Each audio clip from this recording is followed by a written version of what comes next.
We have so many gray areas in our life. We have gray areas with our habits, in our relationships, in our career, even with our spiritual life, our health, right? Every place that is important to us, we have gray areas. What are gray areas? As you're probably wondering, what does she mean by that? Those are the areas that we know deep down that there's something that's there that we probably should be paying more attention to, something that is obscure from our normal vision. But if we look really hard, we know it's there, and we're choosing to ignore it. We're choosing not to deal with it because it requires so much effort and it requires us to get honest with ourselves. And it's so much easier to pretend it's not there than it is to dive in and deal with it head on. You're listening to Give Yourself Some Leeway with me, your host, Eugene Lee. I've spent the last 4 years trying to discover how to break the burnout cycle. And as a high achiever in a fast-paced world, I know how easy it is to slip back into old habits, leaving you feeling overwhelmed and left behind. If you're anything like me, then you need to hear this. Burning out is not your fault. Yes, you can recover from burnout. And the post-burnout growth is not only real, but it feels amazing. This podcast is dedicated to helping break the stigma around mental health in the workplace, ending burnout culture for good, and the action steps that you can take today towards your personal growth and success. So let's do it.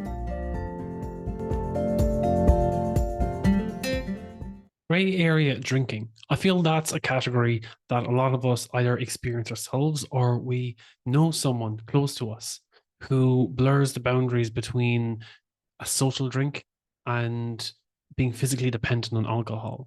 But when it comes to gray areas, it's not only alcohol. It can happen in any area of our life where we blur the boundaries between what's serving us and what no longer serves us. Yet we hold on to it because it feels comfortable. Today I'm joined by Kari Schwear, and she talks about how you can identify gray areas in your life, things that are no longer serving you, and the steps that you can take to set the boundaries in place so that you can take back control. I really hope you enjoyed today's episode as we get one step closer to ending burnout culture for good. Kari, welcome to Give Yourself Some Leeway. I just wanted to say that I was really looking forward to this interview for so long, so thank you for making the time today. Oh, thank you for having me. I'm excited to talk to you as well, Eugene. Thank you. Kari, your background around gray area, it covers a lot of where people cross boundaries and they don't even realize that they are crossing boundaries, and they just don't have a lack of awareness around this topic. So what brought you to gray area thinking? Yes. Oh my gosh, such a great question. And thank you. Yes, it is such a big topic. We have so many gray areas in our life. We have gray areas with our habits, in our relationships, in our career, even with our spiritual life, our health, right? Every place that is important to us, we have gray areas. What are gray areas? As you're probably wondering, what does she mean by that?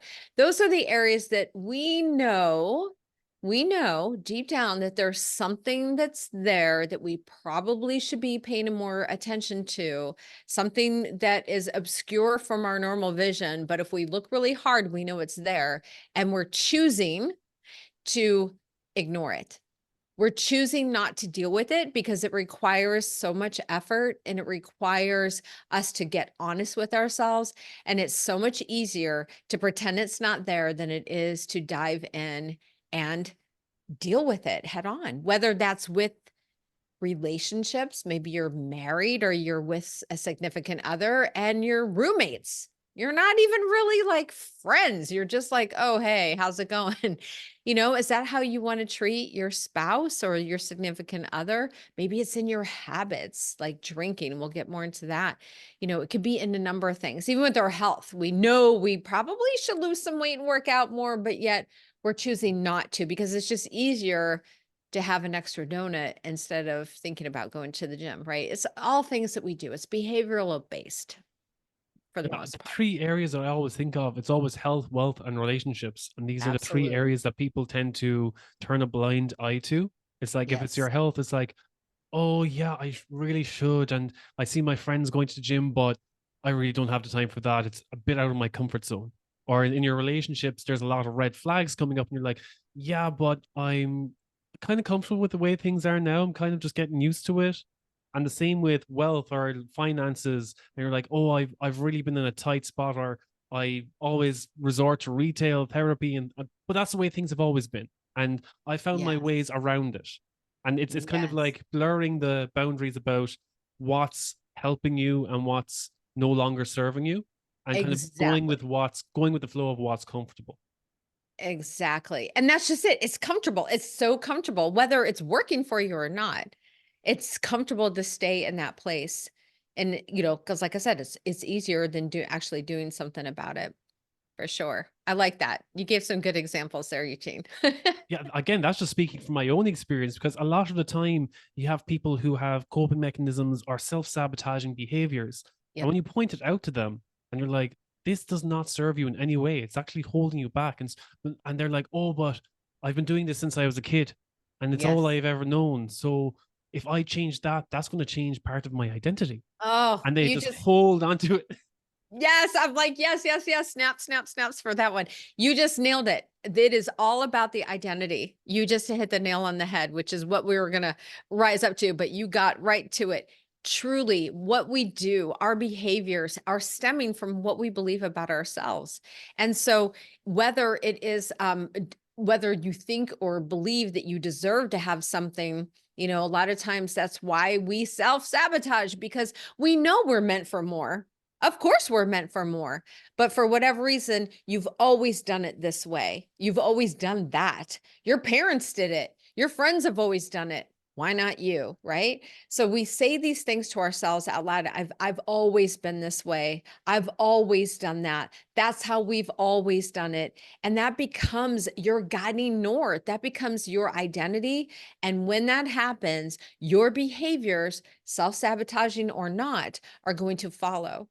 So when you look at your life, if you really take a step back, go up, look at your entire life and really see how you've been performing, how you've been just going about your own being, like how you're showing up for yourself and others, and ask yourself, am I performing and being the best that I know I can be? Or am I holding myself back because I know it's maybe not for me? And if you are in that place of you're not sure and your identity's getting rocked a little bit, and you're not sure if you're able to step into this new version of yourself that you know you want to be, then that's where the work needs to happen. And that's uncomfortable. Nobody wants to look under the hood. Nobody wants to see the grease and the oil and the misfiring cylinders. They just don't want to see that. They want to see a purring engine, right? And that's what I love, is when people get into the nitty gritty of it. A lot of people Hmm. just, they scratch the surface level because they don't want to get people uncomfortable.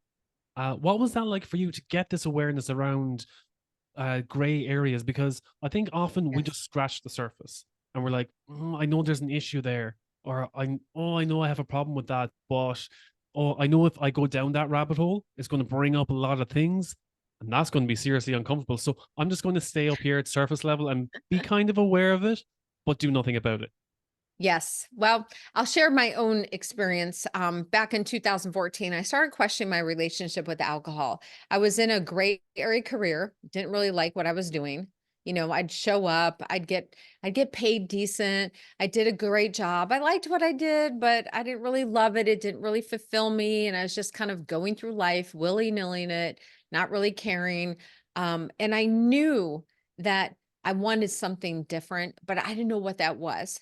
So alcohol was a great way because it worked for me to, get caught up to avoid getting caught up in myself. So when I got home, I'd pour a drink just so I could relax, forget about my day, forget about my problems, forget about how I'm really feeling. And then that then became an issue because now I was using alcohol as a self-sabotaging coping mechanism for myself. And then after a couple years of doing that, several years actually of drinking, my husband started making comments to me like, honey, I think you're drinking too much. At this point now, our marriage is sort of a little bit on the rocks, if you will. We weren't necessarily super in love. We were roommates at best. We were very polite to each other. I made dinner and we did all the things, but there wasn't a relationship anymore. So now I found myself in a gray area career with in a gray area marriage, which of course led to my gray area drinking. So gray area drinking, just to give some context to the definition, is in between somebody who is socially drinking and physically dependent on alcohol or severely abusing alcohol. So this is wide spectrum of drinkers. And if we look at the gray area of drinking, we can look at areas in our life that also are very applicable to that. Where are you in these medium or darker shades of gray where you really need to take a light out and shine some light on it so you can start to make some changes? And for me, it was those three areas: my career, my marriage, and my drinking. And once I started working on one, which was my drinking first, which I believe is always the first place you start with the habit that you can correct, because then everything else becomes easier. It becomes more clear. You can't be clear-minded and make good decisions if you're intoxicated, right? So we start with the drinking. And then from that point, I worked on my marriage. And then lo and behold, my career happened, which is what I do today, which is coach. So it all sort of came full circle for me, and what a blessing. And I'm so, so grateful for that, for sure. And it's funny how that comes about. I think a lot of people, they've hit a rock bottom of sorts, and that's when it comes into their awareness. And when they start doing something about it, I've noticed this pattern a lot in the podcast, especially with coaches. They've hit a rock bottom, and then they're like, okay, now I'm going to do something about it. They go on this recovery journey. And at some part in the journey, they're like, now I want to share how far I've come with others so that maybe someone else who's experiencing this right now can be guided in the right direction. So they don't need to feel that pain anymore. Yes. Or I can stop someone from ever feeling that pain, or stop someone from going down that rabbit hole that I went down, or hitting that rock bottom moment. If I can catch them early and stop them from getting to that level. And I feel that's part of the recovery journey, is being of service to others so that they never have to feel that way. Absolutely. But I will say this: I think everybody needs to go through their own journey of turbulence. I think it's necessary. I think when we even think about Michelangelo, right? When he sculpted the David or the La Pieta, for example, when he was carving those sculptures, all the work that he did, but especially the sculptures, he had to chip away by using a chisel on the marble that he used. He was chipping away everything that wasn't the David or the La Pieta, which if you're unfamiliar with that sculpture, it is the Virgin Mary holding Jesus after he died. So it's a really a remarkable piece of art. And so when he was sculpting that, that's what he was doing. What didn't represent that? What needed to be chipped away? And I firmly believe as humans that we get to be chiseled. We get to be chiseled away so that we can be the better version of ourselves. And in order for us to do that, we are allowed to go through some hard times. And if we don't go through those hard times, we'll never learn resilience. We'll never be able to build up our self-esteem. It's like when we even think about a bird, an eagle. Let's take an eagle, for example. When the babies are being born out of their shells, it is a long process for that to happen. But you should never help an eagle bird, a little baby eagle bird, come out of its shell, because then you're robbing it of that experience of gaining all this resilience it's going to need throughout its life. We strip that away. So instead of coddling someone with their situation, this is why with addicts, they talk about don't enable, because you're helping them. Stop helping them, right? You want to be able to build resilience. And the way that we build resilience is we must be able to go through some of the things we have to go through. I want to retract a little bit what I said. You always want to support somebody who needs it, but without enabling them. I just wanted to correct myself on that because it's important. But nevertheless, we need to be chipped away. Don't be afraid to get chipped away with a chisel. That's all. I think it's a matter of not, let's say, enabling people, but also, as you said, having the supports in place for them because I've had people who have from my point of view, hit rock bottom. Mhm. But to them, it wasn't far down enough for them. It wasn't Boom. far Yep. enough for them to Yes. make any change. And Yes. for anyone else looking in, it was like, oh, wow, that must be a rock bottom moment for them. It must be time for change. And they just keep on going and keep on sabotaging and not only hurting them, but everyone around them. And anyone who tried to offer them help, they were like, no, this is the way things have always been. Stop trying to change me.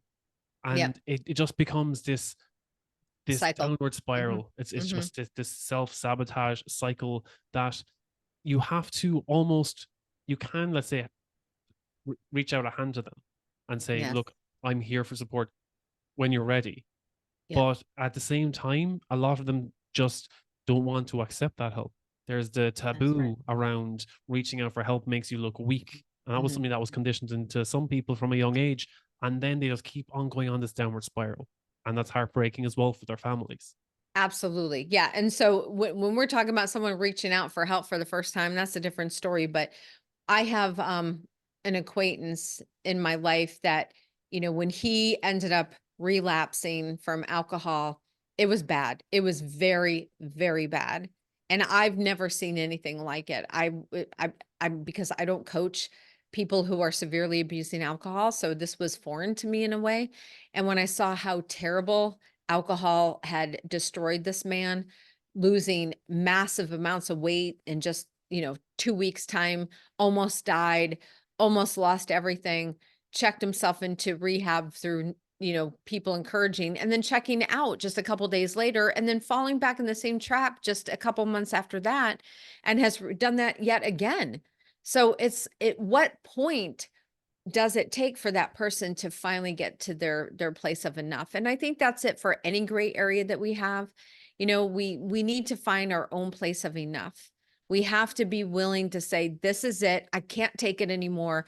I need to start making some changes. And that looks different for every single person, right? Whether it's somebody who is, in a marriage, like I said, that's not working out, and they've tried and they don't know what else to do, stay in it until you feel like you've had enough. And at that point, then make some good choices. But we quickly react instead of respond. And if we react, we do it with judgment. We do it too quickly. We often make mistakes. We make poor decisions in those moments. Versus when we respond, we do it with curiosity. We want to know more about the situation. We're going to search for answers. We're going to be in a preparation stage of like, what does action look like after this? What do I need to do to make those changes?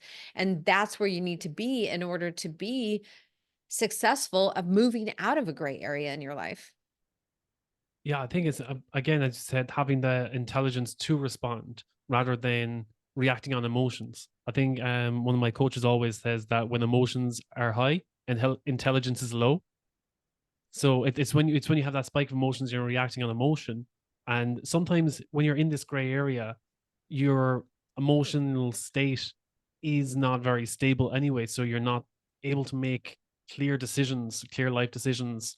Also, um, so when it comes to, let's say, these gray areas and these coping mechanisms, how do you, well, recognize that you're in this gray area? How does that come into your awareness? Is it something that you need to realize yourself, or can someone else bring it to your attention? I think the last part of your question is yes, I do believe it could be someone else, but I also believe it already comes from you. So we all have a built-in guiding system. We all have this innate system inside of us. We can call it whatever you want. Your gut, your inner spirit, the Holy Spirit, your guidance, your North Star, whatever that is for you. We all have something inside of us, whether that's a gut feeling or a feeling somewhere inside where something's not quite right. And listen to that voice. You already know. Sometimes when we say, I don't know, I don't know, I don't know, I don't know, you already know. Sometimes it's just getting quiet and listening. And so if you're already having some of those internal deep stirrings, as I call them, the little poke in the bear kind of moments, pay attention to them because they're there to tell you something. And so if for me, it was like those internal questions. Am I drinking too much? How much is too much? Why is my marriage not thriving like I really want it to be? Why am I stuck in this career? Am I not good enough for anything else? What can I do? My gosh, I'm getting so old, right? And I was like 40. I'm getting so old. I don't know what to do with my life. Oh my goodness. All those types of questions, those are the questions that you want to harness. And half the time they come into our mind, Eugene, and we're like, we're blowing them off. We're like, "Nah, I'll get to that, oh, it's not that bad," or, "Oh, oh, it's not that bad." That's the biggest one, right? It's not that bad. And that is part of the definition of the gray area where things appear like they're okay.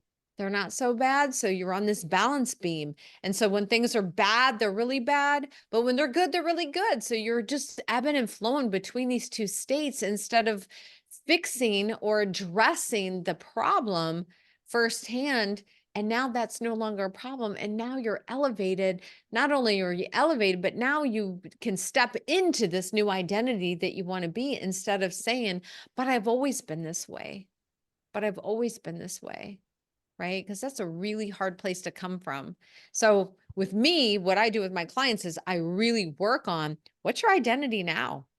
Let's talk about what you believe about yourself right now, right? Who is it who you wish to be? Okay, we obviously have a gap then. How are we going to get there? And how we get there is the process I take my clients through, which is really deciding, and decide is an acronym, how we do that. And it's a step-by-step process. And a lot of it is surrounded around what they believe about themselves, because that's where the behavioral change needs to happen. Yeah. A lot of these coping mechanisms as well, even beyond alcohol and the gray area and drinking, from my own experience before I burnt out, especially being a high achiever and absolute workaholic, uh, it's when I started my in my last job, it was my career for about 10 years.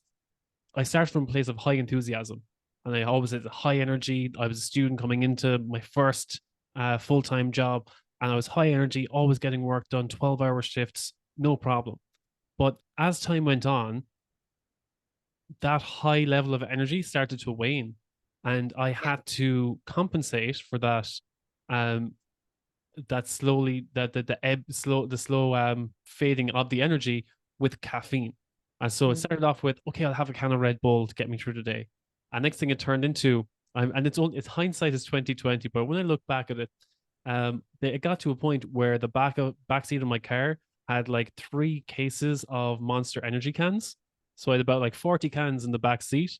And people were like, Oh "Oh my wow, it's like gosh. you've got so much." And I was like, "I'll just stock up because it's cheaper if I buy in bulk." And it might be 2 or 3 cans a day. And next thing, it got so bad to a point where I was just drinking them out of habit. It was no longer, oh, I need it for the energy. It's, oh no, I just drink it as if I was drinking a glass of water to get me through the day. And Yes. when I realized this, I was like, hang on a second, am I actually drinking this for the energy? But because I, Yes. I was so desensitized to caffeine, it had no effect. And next thing I said, what if and this was just to trick my own brain to reduce the caffeine, was when I finish one can, or if I'm halfway through the can, I'd fill the rest of it up with water and drink it Mm. diluted. And I get to a point where I was drinking the can and it was only water in the can. And I was like, the habit was just drinking out of the can.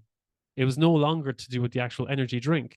But the habit that I had developed was caffeine equals energy equals getting me through my day. And it was a matter of trying to break that equation. But that was just something that it was part of a lot of coping mechanisms that I had, where my end goal was, I need to be seen as a highly energetic, highly productive worker to get me through the day. Otherwise, my identity as the high energy, high productive, high achiever is invalidated if Mm. I'm not seen as being high energy all the time. Mm. So that was, let's say, the belief behind the coping Yes. mechanism behind that That's gray right. area, where I was like, yes, it's not healthy to have this much caffeine in my day, but if I don't show up to work with this level of energy, it's going to invalidate how I see myself in the workplace. Yes. Sounds like fear was driving some of that too, fear of being seen for who you Yes. really were. So a lot of that, the gray area, a commonality is really about having a mask on. You're living two different lives, if you will, two different personalities. At home, you're one way, in front of others, you're another. That people pleasing disguise of, trying to be it all to everyone. And that is so exhausting, and that's what keeps people stuck in some sort of habit loop, is because, again, it goes back to identity, but it goes back to the belief. So why do you believe what you do about yourself? Is this a belief system that you have? I'm not going to be good enough, or I won't be valued unless I come to work high energy like you were believing, right? Unless I am on top doing performance at a 10 level, I won't be worthy. So a lot of it comes back to the worthiness and the not enoughness. Like we all have that, right? We've all suffered some form of not enoughness in our life. And I believe that's true for every single human, right? Yeah, and I think that's again, it's the fear of being seen for that Mm. enoughness or not Yeah. enoughness. The fear of someone pointing out, "Hey, you're incompetent at what you're doing," or "Hey, you're fake," or Mhm. I know you're faking it till you make it." That you're being inauthentic. You're not being your true self, and all of these things that people are afraid of will be thrown at them, Mhm. but at the same time, they don't want to be vulnerable about what they're going through, that they'd rather put up that mask and not get called out or play it Mhm. safe or stay quiet Mhm. and not put themselves in a place where someone might call them out and stay in that gray area Yeah. where they're for me it was living on autopilot for a while. It was like, yes, this is comfortable, and Mhm. yes, I can go through the motions without much thought, and the day flies by, and that's okay. It's comfort zone, but it wasn't fulfilling. The energy that I was putting into it was not being reciprocated, and some things were no longer aligned 10 years into the career, that I was like, I know I'm meant for more, and I know I could be Yes. doing more in this career, or towards progressing in this career, or helping in different areas, but the opportunity was no longer there. So it was my decision then. I was like, now that I'm aware of it, it's going to be niggling at me. And Yes. and and if I stay put, then I am no longer going to be showing up at my best in Mhm. this career, or in this role where I know I can do better to help others. And then that's when decisions start getting tough. It's like, okay, am I serving them at my best? Am I serving myself at my best? Can I do better for them? Can I do better for myself? If I'm not showing up with my with a clear head, am I showing up the best at my job?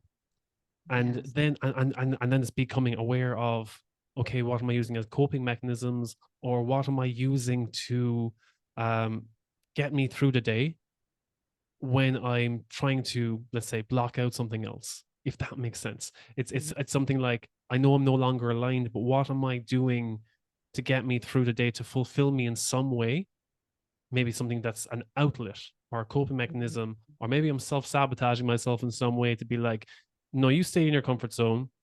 You're full of notions here. It'll pass with time. Yeah, that's so true. Well, you said a very key word, which was awareness. We have to have awareness. And awareness, again, that goes back to that inner guiding system that we have built inside of us. You already, it's being jolted. But if we have awareness and we're ignoring it, then that's one thing.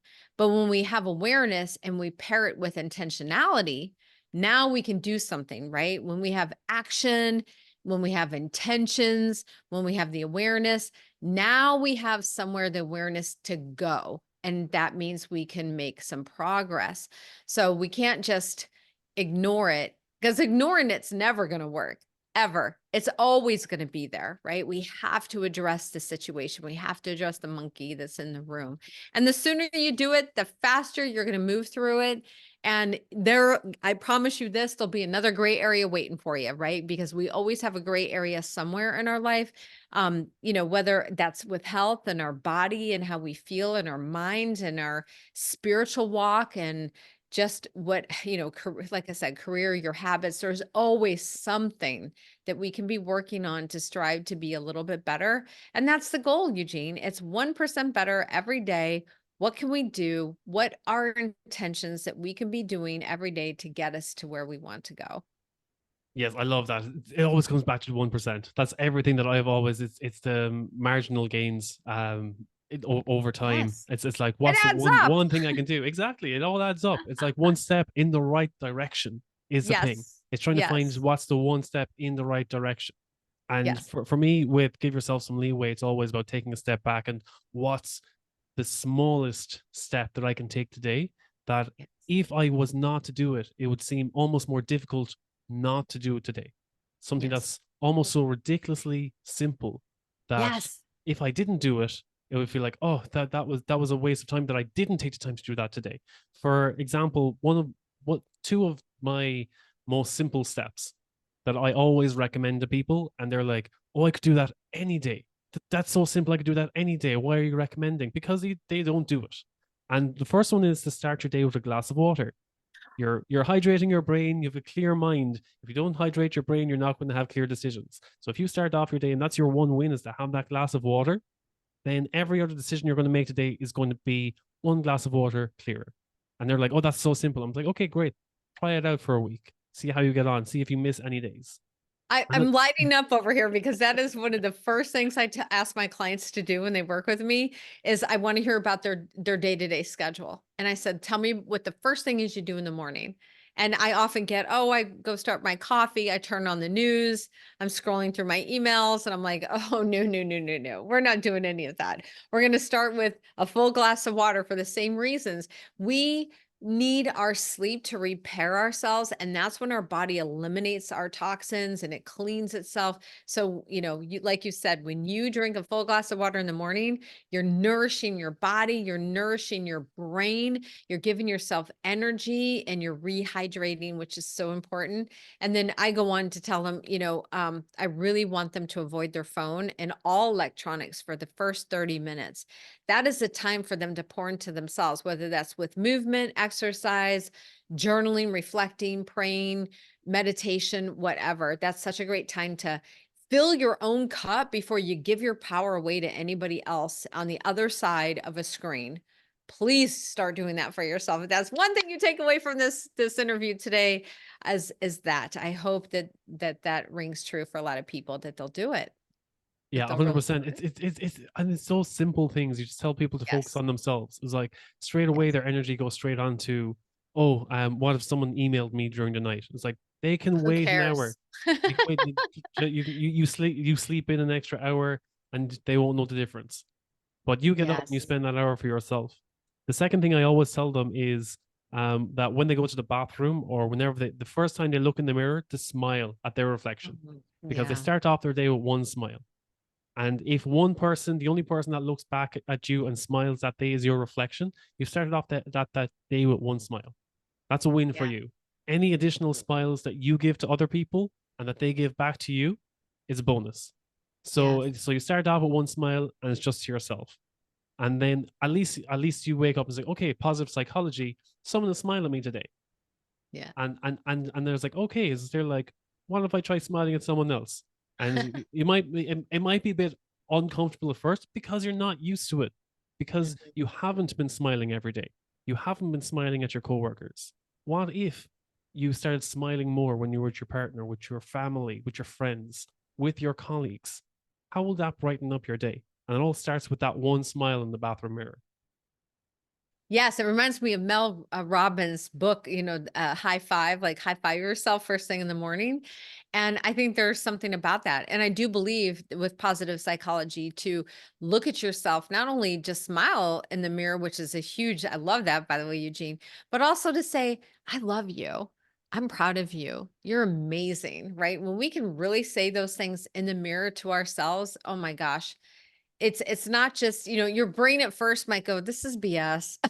I don't really believe this, But I promise you, the more often you start doing that and you tell yourself good, nourishing things about yourself to yourself, oh my goodness, I'm telling you, you'll start to believe it. And like, okay, this is a little embarrassing to admit this, but I'm going to share it with you because I don't mind being vulnerable. The other day, I was getting ready. We were going out for dinner. My friends were here from out of town. My husband was in the other room. He took a shower before me, so he was dressed and ready. And I got done doing my hair, and my makeup, and I had a really cute outfit on. And I looked at myself and I went, I'll tell you what, for 57 years old, I look pretty darn good, right? So my husband comes in behind me and I go, babe, and I'm doing like this with my hair. And I go, how did you get so lucky getting this for a wife? And he goes, I don't know, babe. And he gives me a hug and a kiss. And, we were laughing about it. But even though that sounds like, if somebody doesn't really love who they are, that might feel kind of weird. But when you can get to that place, when you can really look at yourself in the mirror and be so happy for the person that you are, and you can truly love yourself, that is when life becomes so abundant and you're so grateful, right? And that's my goal for everyone to get to that place, is to just feel so much abundance and gratitude and joy, even your own reflection in the mirror, to be so happy with who you are as a human being. Not necessarily about maybe your looks being a perfect way or anything, but that night I felt pretty good. And we have our moments, right? When we look in the mirror and we're like, yeah, not bad. But instead of saying not bad, why not like, wow, yeah, that's pretty good, right? I think there's a shift of energy that happens when we can do that. Yeah, it's not coming from a place of vanity or in. Yes. I know some people and they're always doing it, but they're doing it because it's coming from a place of insecurity, and Yes. they're like, okay, I have to maintain this image, maintain this image that I'm absolutely in love with myself, so that Mm, other people will think so too, that I am the definition of awesomeness. And yes. Yeah. rather than coming from a place where you're coming from self-kindness and self-compassion, where you're like, wow, you look pretty good for your age. Wow, Mm, you're actually pretty healthy. Okay. You've been making a lot of healthy decisions lately, and it's showing. You've been yeah. putting in the hard work, and it's showing. And it's about treating yourself and talking to yourself like you would your best friend. Yes. If And you know if, what? yes. Oh, I'm sorry. I didn't mean to interrupt you.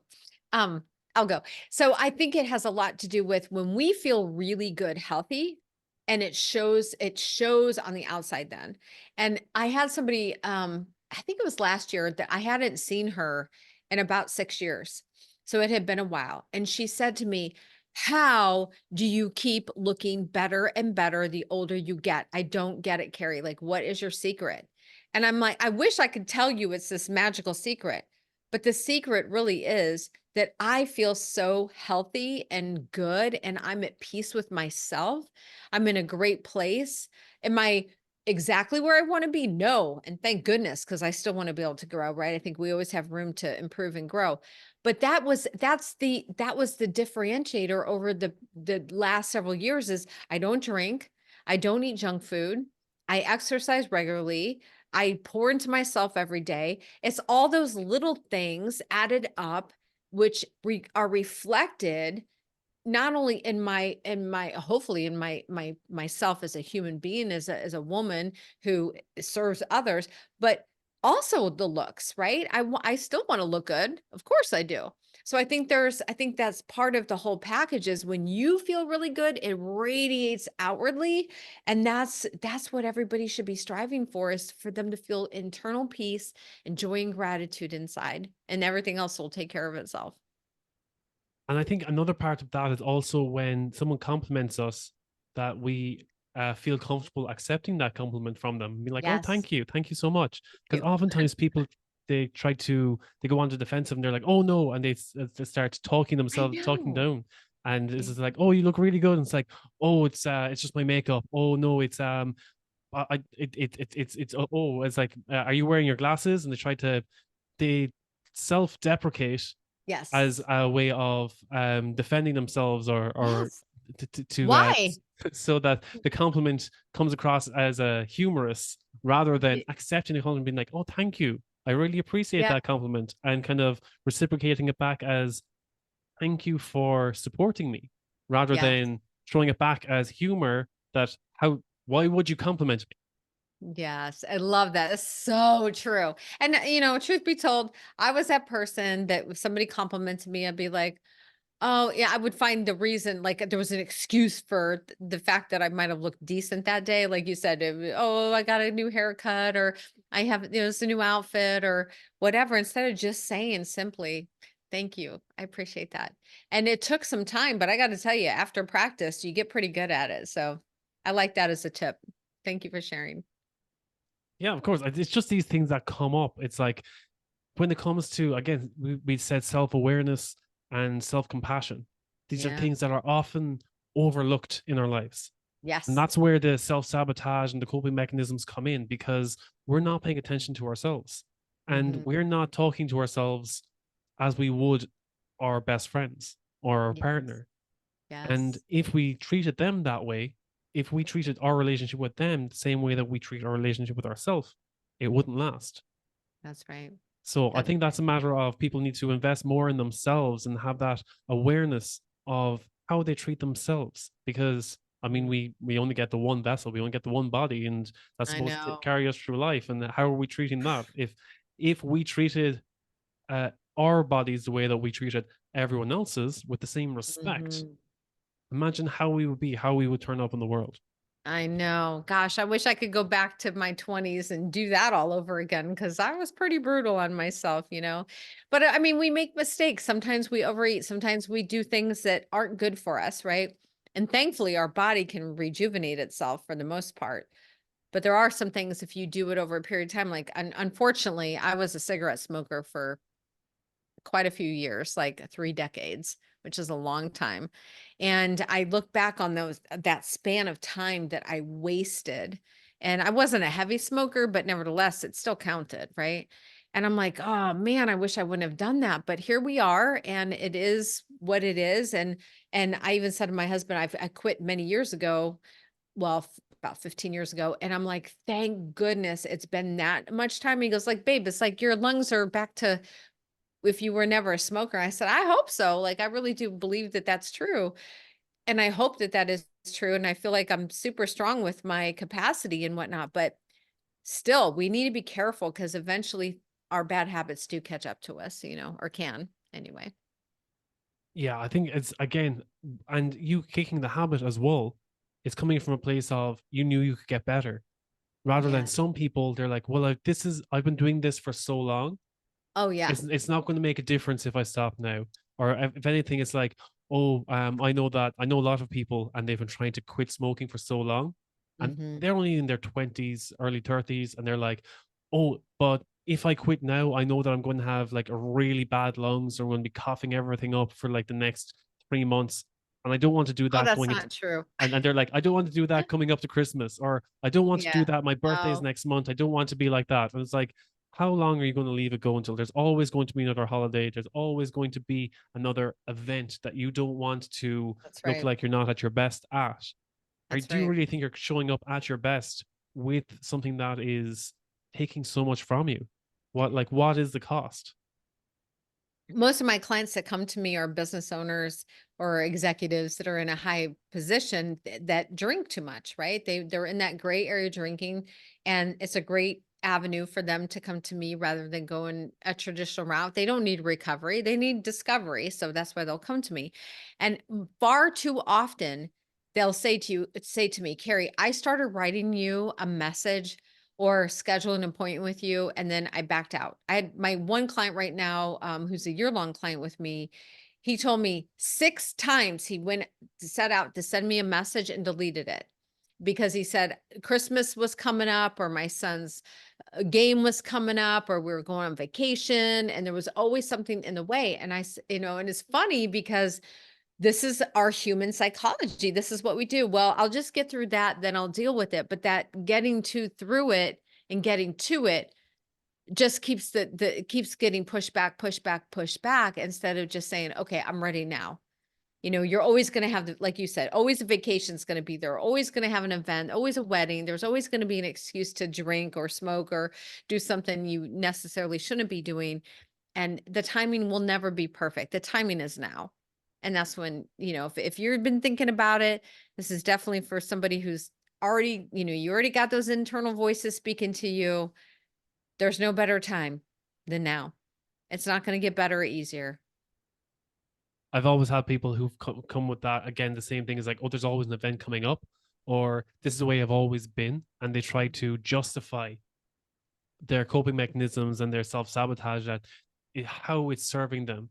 It's like, especially with workaholism, that oh, Mhm. if I don't have this workaholic mentality, I won't Mhm. be able to serve my family. I won't be able to maintain this job or maintain this role or work these long hours if I don't use these coping mechanisms.